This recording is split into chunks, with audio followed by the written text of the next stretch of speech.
Olá, sexto ano, tudo bom com vocês? Espero que estejam todos bem, todos fazendo as tarefas de casa, que esteja dando tudo certo para todo mundo, tá? Hoje aqui a gente vai corrigir as atividades que eu havia passado antes, sobre aquela questão dos substantivos, dos adjetivos. Vou compartilhar com vocês a nossa tela, como eu estou fazendo sempre. E aí fica mais fácil para a gente poder corrigir esses exercícios, tá certo? Então vamos lá. Quero que todos vocês abram a apostila na página 42. Página 42. E eu vou ficar pequenininha aqui em cima para vocês, tá? Pequenininha, que aí a gente facilita e eu continuo de olho. Crianças, então olha só. A palavra de dentro para fora. Substantivos e adjetivos, que foi o que a gente tinha visto, né? Então nós temos aqui assim. As asas, ou melhor, leia a seguir a descrição típica de determinada espécie de borboleta. As asas possuem tons amarelos, há um pequeno círculo escuro no centro da asa anterior. E as margens das asas são pretas. Essa borboleta parece um pouco o rosto de um cão. Os machos têm coloração mais clara do que as fêmeas. A envergadura apresenta entre 58 e 65 centímetros. A lagarta é verde, com listras pretas e amarelas. Essa borboleta vive em matas abertas em metade do sul dos Estados Unidos. Então vamos lá. Qual que é a borboleta que está descrita ali? Claro que é a letra D, né, gente? Que vai falar dessa beirinha, né? Toda a questão da cor dela ser amarela. Vai falar também dessa da borda dela ser marrom, né? Tudo isso tá aí para facilitar a nossa vida. Então, seguindo aqui a nossa questão 2, observe diferentes espécies de borboleta. 1, 2, 3, 4, 5, 6. Compare as borboletas e complete corretamente as lacunas com as palavras do quadro a seguir. A borboleta 1 é a maior de todas, sem sombra de dúvida, ela é a maior, né?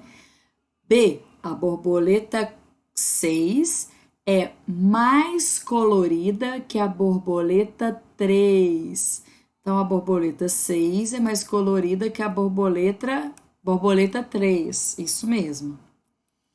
Letra C. A borboleta 2 é menor que a borboleta 4. Então, vamos voltar para ver. Borboleta 2 realmente é menor que a borboleta 4. D. A borboleta 6 tem as asas mais arredondadas. Realmente, as asas dela são bem arredondadas. A borboleta 2 é muito diferente. Quando a gente olha aqui, ela é a mais diferente de todas, que ela é pequenininha, né? E a parte de baixo da asa dela parece ter até um ferrão ali. F. A borboleta 3 é menos colorida que a borboleta 6. Então, a gente pode ver aqui essa diferença da borboleta 3 com a 6, a 3 e 6. Se vocês perceberam, a frase da F é igual à frase da B. A B e a F são iguais. O que vai mudar é a ordem, né? Que a comparação entre as duas borboletas acontece. Só que dependendo de quem vem primeiro, é mais ou é menos, tá? Questão 3. Sobre os itens do exercício anterior, responda.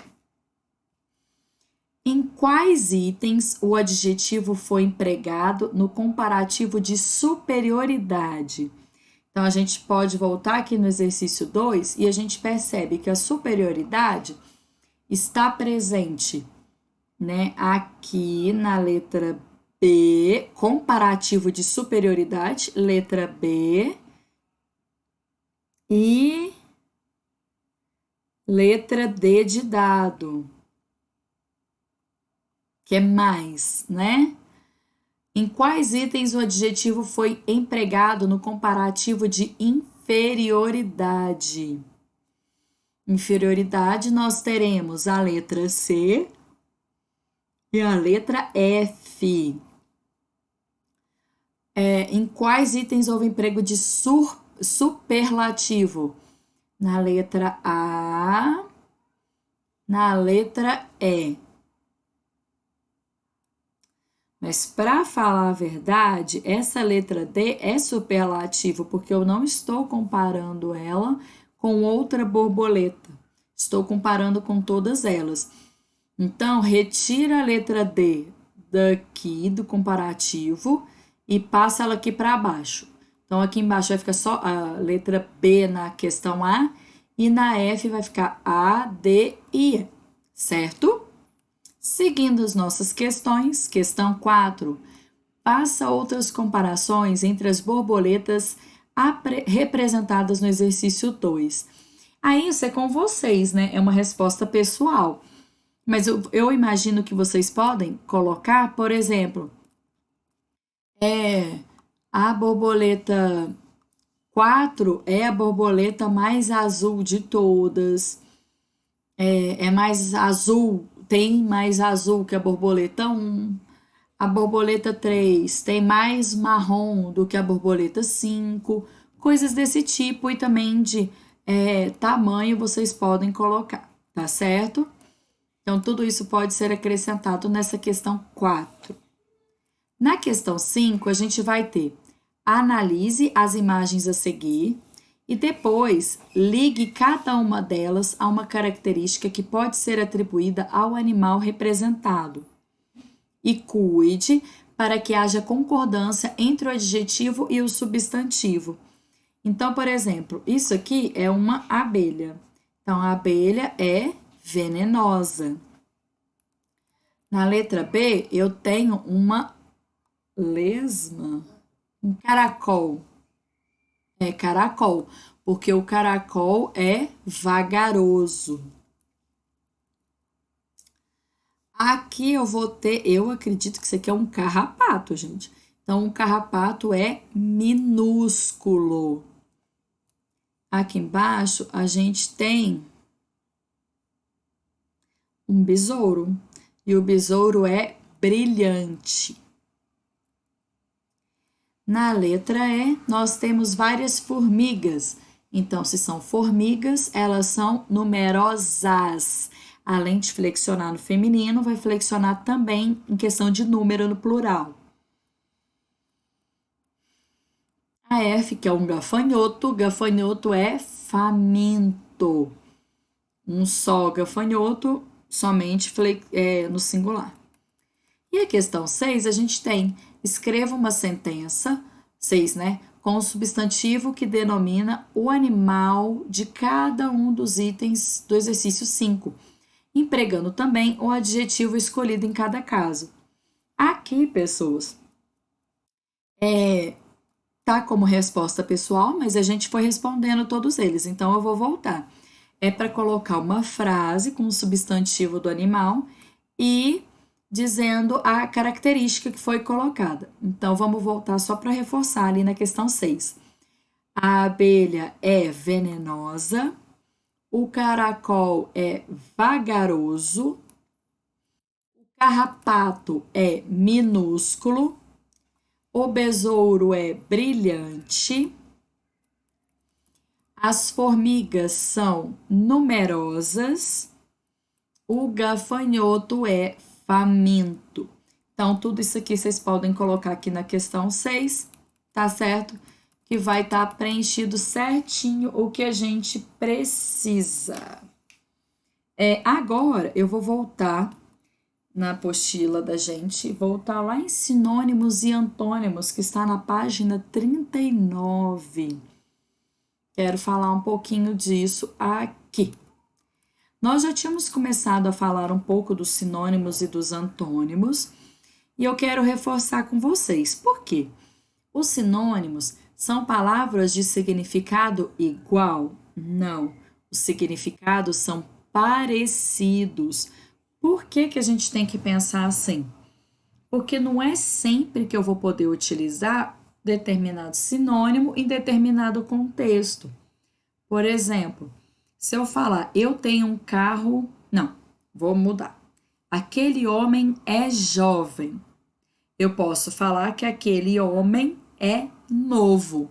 Essas duas palavras podem ser utilizadas porque elas têm o mesmo sentido nesse contexto.